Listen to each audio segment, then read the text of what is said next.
Hello, ladies and gentlemen. Welcome back to the channel Y.O.B. It's your host, Y.O.B. And today we're doing a reaction for We Bury the Dead official trailer.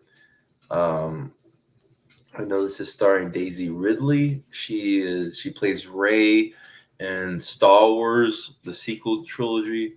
I have no issue with Daisy Ridley. I think she is a good actress. I think that even Star Wars the sequels, there's moments when she has like a good part or is written good in the story.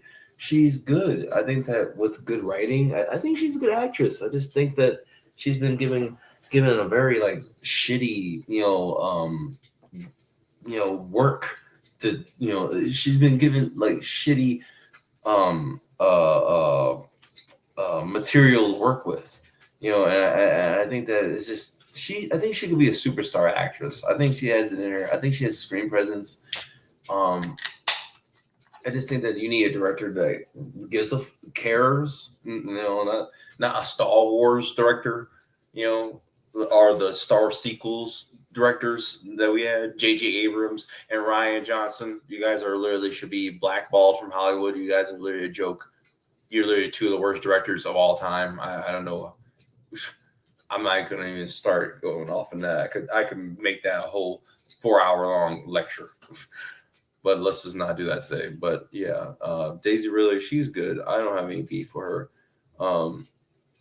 So this is and this is a zombie movie too. So I'm very interested in seeing this. It's kind of getting mixed reactions. I'm hearing some good stuff and some bad stuff. So it might be up my alley. Sometimes, a lot of times, those kind of movies are kind of low key and polarizing is usually my favorite type of movies. Because I like something that's like odd that people, not a lot of people could really get. But sometimes it could be bad, and it's just bad. So, without further ado, let's check this out. This movie's out right now.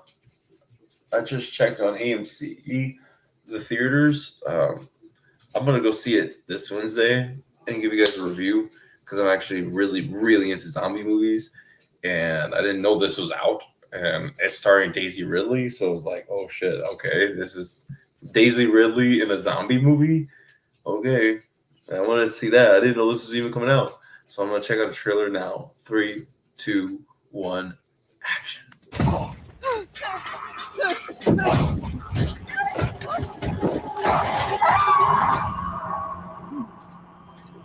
Tragic images emerge following the deployment of an experimental weapon. What? Next, please. What? From the executive producers of It Lives Inside, Cuckoo. I love Cuckoo. Cuckoo. I saw that 2 years ago, I believe. I highly recommend you guys see Cuckoo. And Talk to Me. What? Next, please. I'd like to join the body retrieval unit. Who was down there? Just a little farther. My husband.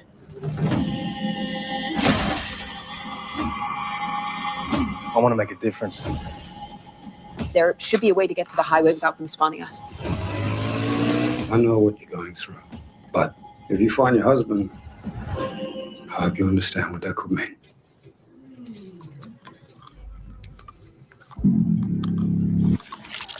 What the hell?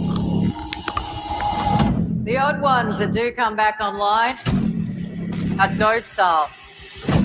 You have nothing to fear.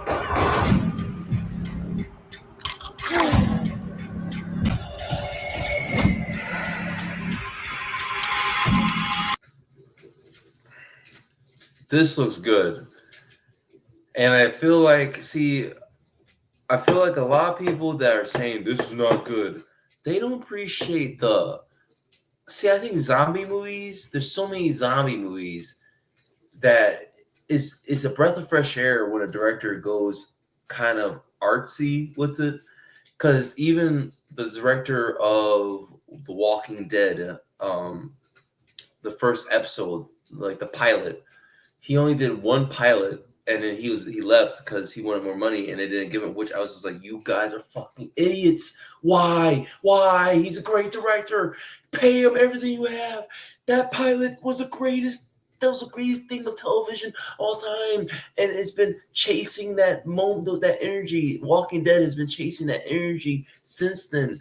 The first episode, the pilot of The Walking Dead, is my favorite episode of The Walking Dead because it's not an action-packed, non-stop thrill ride where you're like, So, it's like sometimes it's scarier when it's more like this slow eeriness. And I think you need to make the zombies.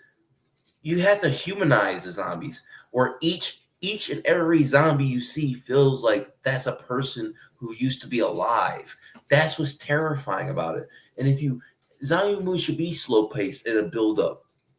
You need to get to know every character on a completely human level.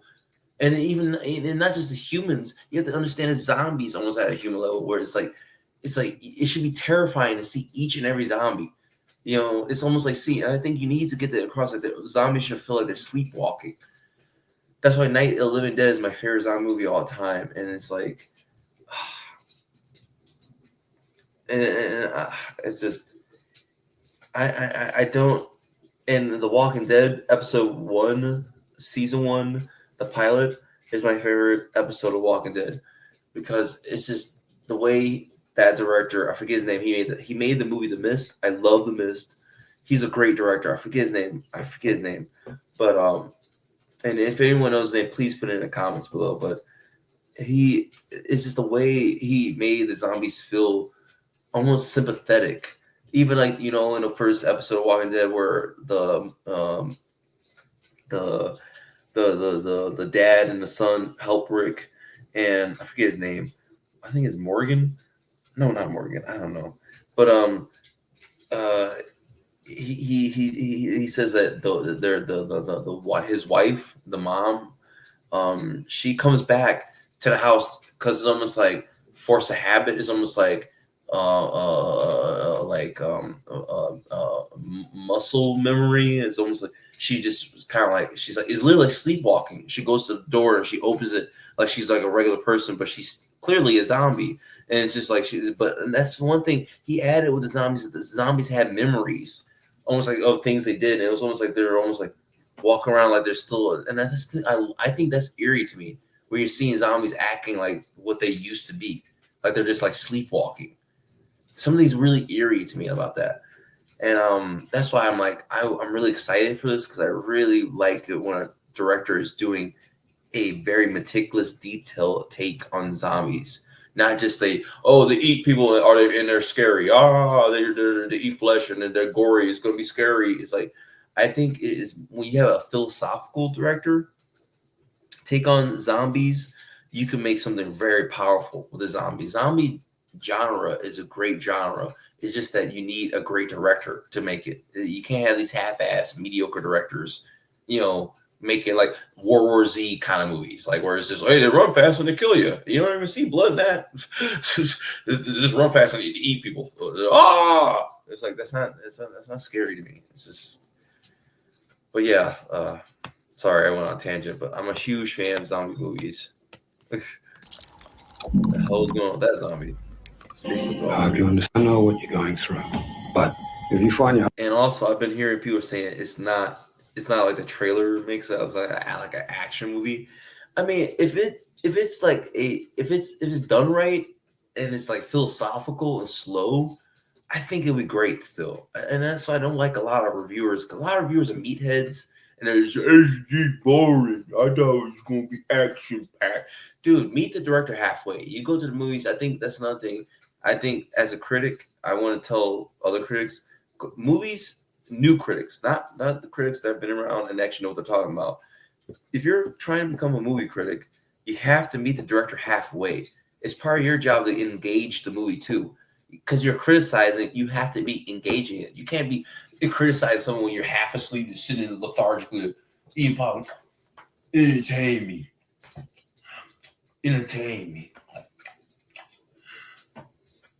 This movie is boring. It's not entertaining me. It's like, that's not the movie's job. The movie's job is to express itself.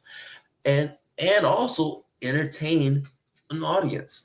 But at the same time, half and half. Half of it is to express itself. You know, is to be honest about what it's trying to do.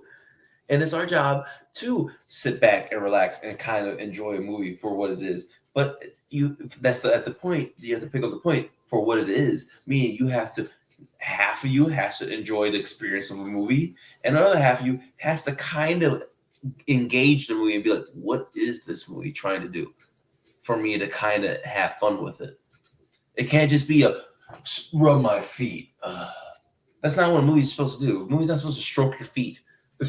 You're supposed to like kind of pay attention to. It's like a book. You're supposed to read. That's why people don't read, because the book is not gonna, words are not gonna just put themselves into your brain. You got to actually engage the book and read the words and understand what you're reading to get it. And the more you engage it, the more it actually becomes cozy. You know. But let's go, because I could go on forever talking about this, man. I'm sorry.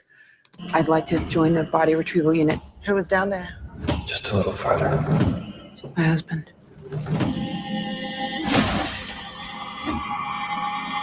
I want to make a difference. There should be a way to get to the highway without them spawning us. I know what you're going through, but if you find your husband, I hope you understand what that could mean.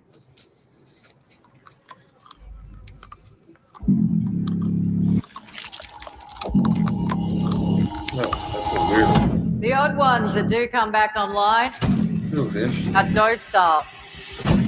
You have nothing I to love fear. zombie movies.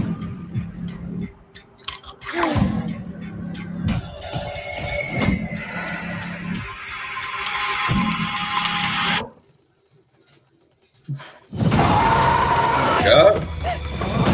Oh my God. Yeah, she says that answer. You want to know why only some of them come back? They're the ones with unfinished business. Is it true what they're saying? Yeah, she's a good actress. Look at Daisy Ridley. I like Daisy Ridley. She's a good actress. I think we're a good director who gives a fuck. Who actually gives a fuck. Just a little farther. Look good. Whoa. Just a little farther.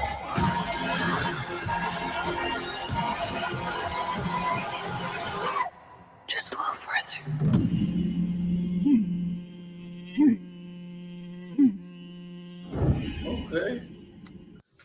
Okay. Yeah, it's out now. That looks good. That looks good.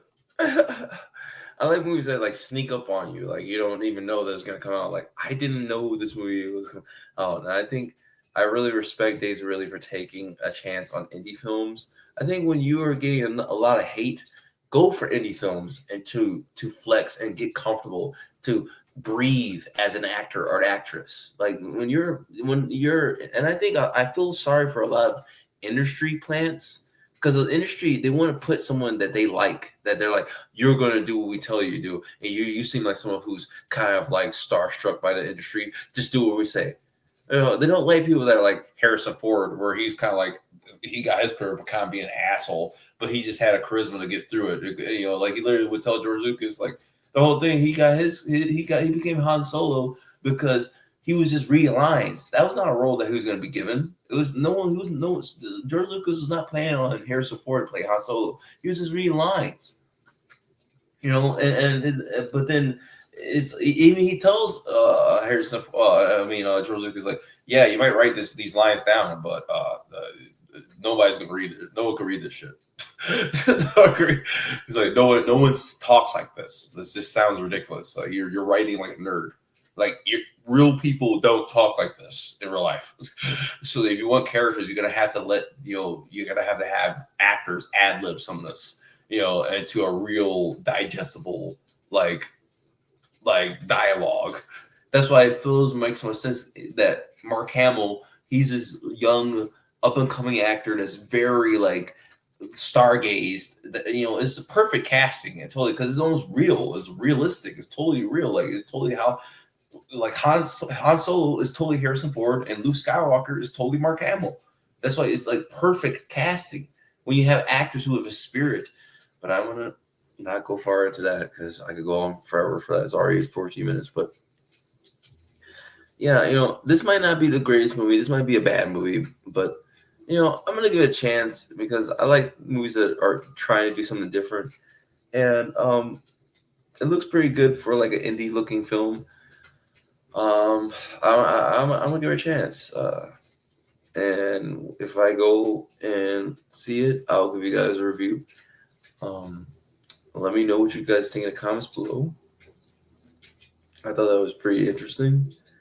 And as always, may the force be with you. Peace and out.